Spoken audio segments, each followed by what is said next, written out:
А вы задумывались, откуда в армию пришла дедовщина? Агрэсія, якая пасля войнаў толькі павялічвалася ў любым грамадстве, замяшаўшыся з турэмнымі норавамі, спарадзіла ў нашай частцы свету асобную з'яву, якая называецца дедаўшчына.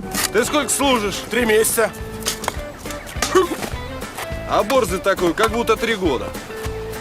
З'яўленне дедаўшчыны ў савецкім войску напрыканцы 60-х даследчыкі звязваюць таксама з амністыяй 53-го года, бо тады рашэннем палітбюро ЦК у войска пачалі браць і былых крымінальнікаў, якія не служылі. Яны і прынеслі ў тэрміновую службу ў Савецкім Саюзе гэтыя традыцыі. С некоторых пор в отдельных воинских подразделениях культивируется порочная традиция издевательства над молодыми солдатами.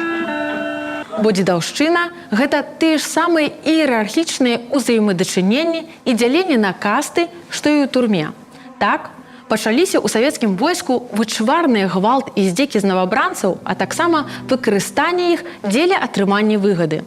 Нават тэрміновая служба ў войску перастала тады адрознівацца ад замяшчэння на зону. Былыя духі, робячыся дзядамі, перадавалі абсурдную несправядлівасць і жаданне помсціць наступным новабранцам.